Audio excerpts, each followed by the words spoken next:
जम्मू कश्मीर में गद्दारों के खिलाफ, आतंकियों और अलगाववादियों के खिलाफ अब सबसे बड़ा एक्शन शुरू हो चुका है। एक और एनआईए ने 1996 के श्रीनगर हिंसा मामले में हुर्रियत के 6 नेताओं के खिलाफ चार्जशीट दाखिल कर गद्दारों को बड़ा झटका दिया है कि देश के खिलाफ साजिश चाहे कितनी भी पुरानी क्यों ना हो, कानून उसका हिसाब जरूर करेगा। दूसरी तरफ 2013 के आतंकी हमले के मुख्य आरोपी और हिजबुल मुजाहिदीन के आतंकवादी इम्तियाज कंडू के खिलाफ इंटरपोल का रेड कॉर्नर नोटिस जारी कर उसे दुनिया के किसी भी कोने से पकड़ने की तैयारी कर ली गई है। लेकिन इस बीच जम्मू कश्मीर की सियासत में भी बड़ा भूचाल आ गया है। सीएम उमर अब्दुल्ला ने दावा किया है कि उनकी सरकार खतरे में है। जी हां, उमर अब्दुल्ला ने दावा किया है कि उनकी सरकार गिराने के लिए विधायकों को करोड़ों रुपए और मंत्री पद का लालच दिया जा रहा है। आखिर आतंक पर सबसे बड़ी कार्रवाई के बीच जम्मू कश्मीर की सियासत में यह नया तूफान क्यों उठ रहा है? क्या उमर अब्दुल्ला की सरकार सचमुच खतरे में है? यानी 3 बड़ी घटना जो बदलते जम्मू कश्मीर के लिए बड़ा टर्निंग पॉइंट साबित हो सकता है। आज इस पर ही बात करेंगे। नमस्कार, टर्निंग पॉइंट देख रहे हैं आप, मैं हूं नविंदु और आज के इस वीडियो में आपको बताएंगे कैसे जम्मू कश्मीर में मोदी सरकार का जबरदस्त एक्शन चल रहा है। जम्मू कश्मीर में तगड़ा एक्शन, कांप उठी आतंकियों की रूह, मोदी सरकार ने पलटी कहानी, फंस गए सीएम उमर अब्दुल्ला। जम्मू कश्मीर में आतंक के ताबूत में एक और कील ठोकते हुए एनआईए ने श्रीनगर हिंसा मामले में 6 हुर्रियत नेताओं के खिलाफ चार्जशीट दाखिल की है। चार्जशीट में बताया गया है कि कैसे इन अलगाववादियों ने एक आतंकी के जनाजे में शामिल भीड़ को उकसाया और फिर उसमें मौजूद आतंकियों ने पुलिस वालों पर हमला कर दिया। इस हमले में कई पुलिस वाले गंभीर रूप से घायल हो गए। गौरतलब है कि इस मामले की जांच शुरुआत से ही जम्मू कश्मीर पुलिस कर रही थी। अप्रैल 26 में गृह मंत्रालय ने इसे एनआईए को सौंप दिया। शुक्रवार को विशेष कोर्ट में दायर की गई इस चार्जशीट में जिन नेताओं के नाम हैं उनमें से 3 सैयद अली शाह गिलानी, अब्दुल गनी लोन और मोहम्मद याकूब वकील की मौत पहले ही हो चुकी है। इसके अलावा शब्बीर अहमद शाह, जावेद अहमद मीर और शकील अहमद बख्शी को भी आरोपी बना दिया गया है। यह पूरा मामला 7 जुलाई 1996 को सुरक्षा बलों की गोलीबारी में मारे गए आतंकी हिलाल अहमद बेग के जनाजे से जुड़ा हुआ है। आतंकी के मारे जाने के बाद हुर्रियत नेताओं ने पूरे कश्मीर में लोगों का आह्वान किया। इसके बाद आतंकी के जनाजे में हजारों की संख्या में लोग पहुंचे। यहीं पर इन हुर्रियत नेताओं ने मिलकर लोगों को भड़काया और भारत विरोधी नारे लगवाए। एनआईए की चार्जशीट के मुताबिक इस जनाजे में कुछ हथियारबंद आतंकी भी शामिल थे। इन्होंने भीड़ की आड़ लेकर सुरक्षा में तैनात पुलिस वालों के भी ऊपर जमकर गोलीबारी की। इसके बाद भीड़ के पथराव की वजह से कई गाड़ियों को भी नुकसान पहुंचा। एनआईए ने भीड़ को उकसाने के लिए इन हुर्रियत नेताओं के खिलाफ नामजद केस दर्ज किया। अब जांच में सामने आए सबूत के मुताबिक इन नेताओं के उकसावे में आकर ही भीड़ ने सबसे पहले पाकिस्तान समर्थक नारे लगाए और फिर भारत विरोधी नारे लगाते हुए सुरक्षा बलों पर हमला बोल दिया।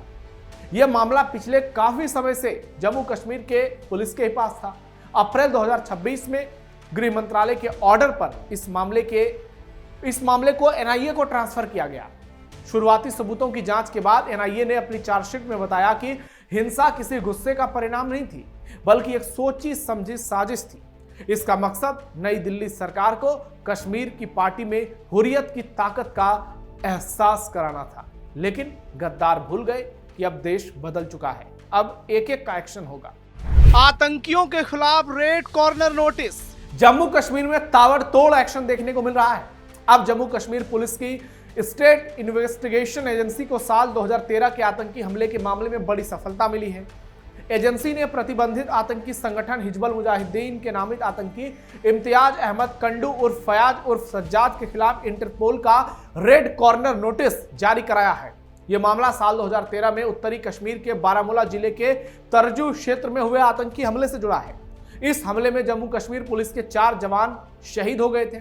एसआईए का कहना है कि रेड कॉर्नर नोटिस जारी होने से इंटरनेशनल एजेंसियों को आरोपी का पता लगाने, उसे हिरासत में लेने और भारत प्रत्यर्पित करने की कानूनी प्रक्रिया में मदद मिलेगी। जांच में सामने आया कि सोपोर के क्लारटंग निवासी इम्तियाज कुंडू साल 2010 से प्रतिबंधित आतंकी संगठन हिजबुल मुजाहिदीन का एक्टिव मेंबर और कमांडर रहा है। भारत सरकार ने अक्टूबर 2022 में उसे नामित व्यक्तिगत आतंकी घोषित किया था। यह मामला पहले तरजू पुलिस थाने में दर्ज हुआ था, जिसे साल 2024 में SIA को सौंप दिया गया। एजेंसी ने साक्ष्यों के गवाहों से पूछताछ और साजिश की कड़ियों को जोड़ने के बाद जुलाई 2024 में 6 आरोपियों के खिलाफ डिटेल आरोप पत्र कोर्ट में दाखिल किया। इन 6 आरोपियों में से 2 तारिक अहमद मीर और कयूम नजर सुरक्षा बलों के साथ मुठभेड़ में मारे जा चुके हैं, जबकि जावेद अहमद मट्टू, रऊफ नजर और अहमदुल्लाह मुल्ला गिरफ्तार होकर मुकदमे का सामना कर रहे हैं। मुख्य आरोपी इम्तियाज कुंडू अभी फरार है और उसके पाकिस्तान भागने की आशंका है। SIA के मुताबिक जांच में उसकी भूमिका न केवल इस आतंकी हमले में बल्कि आतंकवादी नेटवर्क की व्यापक गतिविधियों में भी सामने आई है। अधिकारियों ने बताया कि इम्तियाज कुंडू कम से कम 10 अन्य मामलों में भी शामिल रहा है। इन मामलों में आतंकी हमले, हत्याएं, जिनमें से 15 से अधिक लोगों की मौत हुई, हथियारों और गोला बारूद की तस्करी और नार्को टेरर फंडिंग जैसे गंभीर गतिविधियां भी शामिल है। लेकिन अब जो एक्शन देखने को मिल रहा है, उसने इन पर जबरदस्त हमला किया है और गद्दारों की हेकड़ी निकाल दी है। जम्मू कश्मीर में NIA और सुरक्षा बलों के ज्वाइंट ऑपरेशन से लगातार आतंकी बेनकाब हो रहे हैं। हाजी लतीफ की गिरफ्तारी हो या फिर 23 नए आतंकवादियों के नाम की घोषणा हो, कुल मिलाकर एक्शन बहुत तगड़ा देखने को मिल रहा है। केंद्र सरकार पर बरसे CM अब्दुल्ला, खतरे में उमर अब्दुल्ला की सरकार। जम्मू कश्मीर में एक्शन के बीच CM ने बड़ा दावा कर दिया है। जम्मू कश्मीर के CM और NC के उपाध्यक्ष उमर अब्दुल्ला ने शनिवार को अपनी पार्टी तोड़ने की साजिश का गंभीर आरोप लगाया और दावा किया कि उनकी सरकार गिराने के लिए विधायकों को 20 से 30 करोड़ रुपए की पेशकश और प्रदेश का दर्जा देने का वादा किया जा रहा है। CM अब्दुल्ला ने कहा कि जब पैसों और मंत्री पदों की पेशकश नाकाम रही तो हमारे विधायकों को लुभाने के लिए बंद कमरों के पीछे से कोशिशें की जा रही हैं। CM उमर ने आरोप लगाया कि नेशनल कॉन्फ्रेंस में दल बदल कराने की कोशिश किए जा रहे हैं। उन्होंने दावा किया कि जम्मू से पार्टी के एक विधायक को पाला बदलने के लिए 20 से 30 करोड़ रुपए, मंत्री पद और राज्य का दर्जा देने का वादा किया गया है। ये प्रयास नेशनल कॉन्फ्रेंस को कमजोर करने के उद्देश्य से किए जा रहे हैं, लेकिन हमारी पार्टी राजनीतिक दबाव के आगे झुकेगी नहीं। उन्होंने विधायक का नाम लिए बगैर कहा कि वो एक बार फिर नेशनल कॉन्फ्रेंस को तोड़ने की कोशिश कर रहे हैं।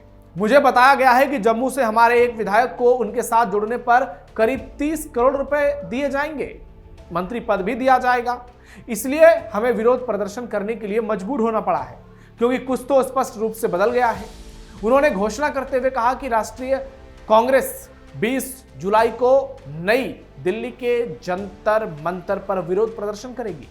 CM उमर ने जोर देकर कहा कि हम शांतिपूर्ण तरीके से प्रदेश का दर्जा बहाल करने की अपनी मांग को और मजबूत करेंगे, लेकिन जम्मू कश्मीर के धैर्य को कमजोर नहीं समझना चाहिए। उन्होंने कहा है कि परिसीमन प्रक्रिया और विधानसभा चुनाव पूरे होने के बावजूद प्रदेश का दर्जा बहाल करने का वादा क्यों नहीं पूरा हुआ। अब सवाल है, क्या वाकई में उमर अब्दुल्ला की सरकार पर खतरा है? चलिए एक बार जरा समीकरण समझने की कोशिश करते हैं। जम्मू कश्मीर विधानसभा में कुल 90 सीट है। सरकार बनाने के लिए 46 सीटों का बहुमत जरूरी होता है। फिलहाल नेशनल कॉन्फ्रेंस सबसे बड़ी पार्टी है, जिसके पास 42 विधायक हैं, जबकि कांग्रेस उसकी सहयोगी है और उसके पास 6 विधायक हैं, जबकि CPIM का 1 और कुछ निर्दलीय विधायकों का समर्थन भी सरकार को प्राप्त है।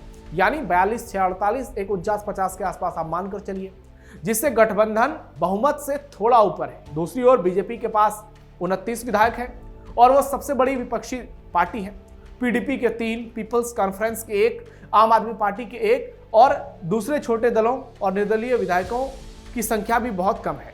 वर्तमान में उमर अब्दुल्ला के नेतृत्व वाली NC कांग्रेस गठबंधन सरकार बहुमत के साथ तो है, लेकिन कब क्या हो जाए। पश्चिम बंगाल में आप हालात देखिए, देश के राज्यों में जिस तरह से उथल पुथल का दौर जारी है, कई जगह पर सरकार खतरे में है, विपक्षी पार्टियों की नेताओं का दल बदल वार पलटवार जारी है। तो ऐसे में जम्मू कश्मीर में ये क्यों नहीं हो सकता है? सवाल तो ये उठ रहा है। खतरे में सरकार हो सकती है, क्योंकि जम्मू कश्मीर एक सेंसिटिव स्टेट है, बॉर्डर स्टेट है और सीधा पाकिस्तान के वो बगल में है। ऐसे में हो सकता है उमर अब्दुल्ला का दावा सही हो, लेकिन केंद्र सरकार पर जो आरोप लग रहे हैं वो कितना सही है ये तो वक्त ही बताएगा।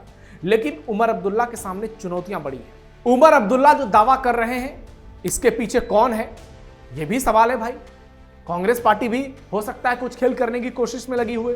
तो आने वाले समय में तमाम चीजों से पर्दा उठेगा और जम्मू कश्मीर की पॉलिटिक्स पर बहुत बड़े खुलासे होंगे, क्योंकि जो एक्शन देखने को मिल रहा है, जो डेवलपमेंट देखने को मिल रहा है, लोग कह रहे हैं कि वहां बीजेपी की सरकार होनी चाहिए। और जिस तरीके से ताबड़तोड़ एक्शन हो रहा है, आतंकवादियों की हेकड़ी निकाली जा रही है, पाकिस्तान की हालत गंभीर है, ऐसे में जम्मू कश्मीर में क्या है कि ऐसी सरकार नहीं होनी चाहिए जो राष्ट्र प्रथम की बात करती हो, ना कि सेकुलरिज्म और तुष्टीकरण की। आपकी राय क्या है कमेंट बॉक्स में जरूर बताइए। हमारे वीडियो को लाइक कीजिए, शेयर कीजिए, चैनल को सब्सक्राइब जरूर कीजिए। फिलहाल के लिए टर्निंग पॉइंट में इतना ही। धन्यवाद।